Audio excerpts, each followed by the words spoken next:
In the next 90 days I will attempt to transform my body as a gym beginner, and here is how. Currently I'm feeling skinny, weak and secure, my sleeping schedule is non-existent and my eating habits are horrific. When you scroll Instagram you see these jacked people giving all the clever fitness information, top secrets and magic workouts that are meant to get you abs made from steel. But I always felt detached from them because they're already there. They've made it and we've rarely seen their way up there. We rarely see their struggles and just envy the final result. That's why I'm here to experience the realistic blood, sweat and tears behind a body transformation, documenting every step. What chances do I have as a beginner to transform my body? How much progress I'm realistically able to make by myself? Can I succeed? Let's find out! What usually happens when you start going to the gym and promise yourself a healthy lifestyle is that after 2 weeks we forget about that promise. That's why I will need a solid plan for the next 90 days. And it might also give you some ideas how to start your own gym journey, so follow along. This body transformation will consist of 3 things. Firstly, gaining weight. Muscle mass would obviously be ideal. I'm aiming for plus 75 kilos as a long-term goal. I want to get as close to that during the 90 days as possible. Secondly, get better with my eating habits. And the third part is the training. So, firstly, how will I gain weight? I think it's all about the right diet and nutrition. That's why in my plan, I will focus mainly on eating enough proteins to allow optimal muscle growth. Now, the important question is, how much protein do we actually need while building muscle? Well, I'm sure everyone has different theories and numbers, opinions. The internet is full of different ideas. And because I have not studied any research papers myself, I shall trust a fellow YouTuber, Jeremy. He's done all the reading, and based on studies, he says that 1.6 grams of protein per kilogram of body mass should be enough for building muscle. But for lean people it could be way higher, so I personally will aim for around 2 grams of protein per kilogram. And since I weigh 65 kilos, that will be equal to 130 grams of daily protein intake. I know I've written 135 just to be on the safer side, but I know that I'm already quite stretching it, so as long as I get close to that number, we'll be all fine. Now, Jeremy in his video interestingly explains how to consume the proteins throughout the day, introducing the concept of protein distribution. Me eating all the 130 grams of protein all at once in one meal would be a bit of a waste, since I would only stimulate the muscle protein synthesis once. So apparently, if I space out the proteins evenly throughout the day, I'll be providing a constant signal for my muscle to grow. And this is why my target will be about 4 meals per day. Now, when it comes to foods high in protein, I've made myself a whole list of products that I will buy and that are easy to cook and prepare to easily reach the 130 grams of proteins a day. Now, we mustn't forget the 2 other crucial nutrients, which are carbohydrates and fats, which are also very important, but I don't think I'll be counting them for now to not overwhelm myself, so I will just make sure to consume enough of them. Of course, carbs are a crucial energy source, so that rice will be there, and that's all to say that I have to be in a caloric surplus in order to gain weight.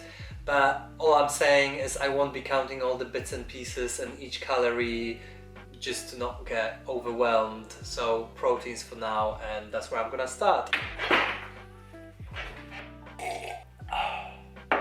Carrying on.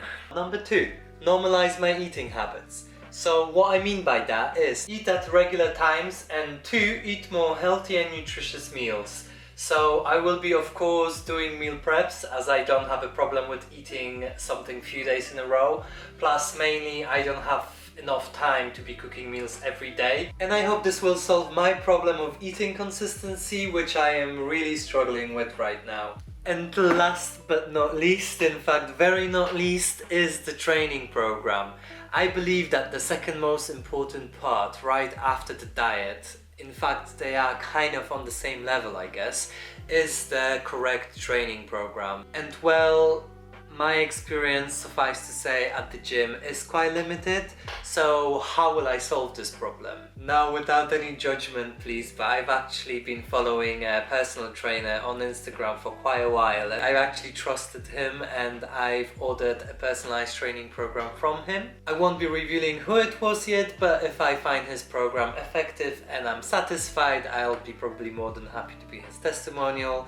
The way it worked is after I paid for it, ordered it online, he has sent me a form to fill out. The form included questions about my health, whether I have any underlying health conditions, if there are any exercises I can do, if there is anything he should know, you know, how many days a week I can train. So I think it was relatively professional. After submitting the form, I waited I think around 3 days and I've received this training program. Of course, it's just one of the units that I've received, one of the upper body trainings. For my eyes, it looks quite decent. There is bench press, pull-ups, ab exercises. So I'm just curious how it will turn out in real life.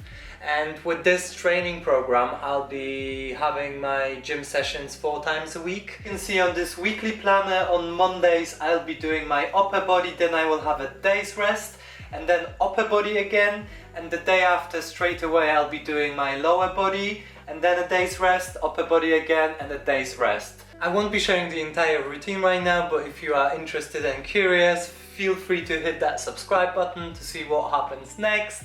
This guy stressed the importance of the tempo of each exercise, which we can see in the training program. It is expressed by 4 numbers. They are seconds that describe the duration of each segment of the repetition. So the way I understand this, for example, for the bicep curl, is the first number being the time you take to stretch out the muscle. Second one is the pause after that. The third one is when you contract your muscle again, and then the fourth is the pause after that. It sounds quite advanced and a bit complicated, so I'm actually curious how it's gonna work out in the real life during my trainings. I think the important part about this training program is that it wasn't one of those ready-made routines sold by some big influencer name, and at least I'm hoping I was treated in a bit more individual way rather than copy-paste. Last thing about the training is the actual execution of the exercises. I believe many people get that wrong, and also myself, that was the thing that was stopping me from actually working out. Being afraid of not knowing how to do the exercise, the right technique, you know, getting injured, and God forbid for someone to come and correct you. It's of course better to be exercising than not doing anything at all, so I do not recommend this way of thinking. But to optimize my results, I need to be effective to maximize my time at the gym and to have the results I want and not be surprised that I don't get them. The point is, I need to learn the correct technique for the biggest effectiveness of exercises, and also very important to avoid injuries. So my solution for now is to just try and watch as many informed YouTube videos explaining each exercise from my program to understand its mechanics and most common mistakes. Of course, it's not like having a personal trainer who would correct your mistakes straight away, who would point out on the important things that you should pay attention to. But again, this is me trying to achieve as much as I can by myself. So if you're in a similar situation as me, you don't really know where to start, I'd suggest this method.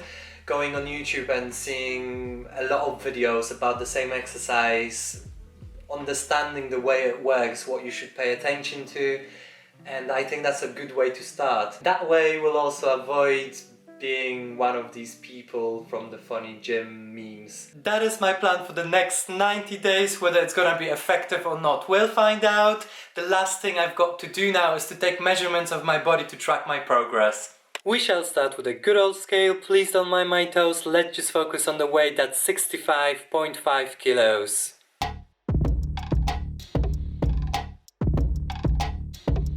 Remember to measure your bicep in the thickest point. So this is how I look at the beginning of the transformation, and these are my stats that I'm hoping to change the next 90 days. If you're interested how I execute my plan, feel free to hit that subscribe button, and I'll see you in the next episode. I hope you can take something out from this video. I hope it inspires you to create your own plan and move yourself to the gym. Bye!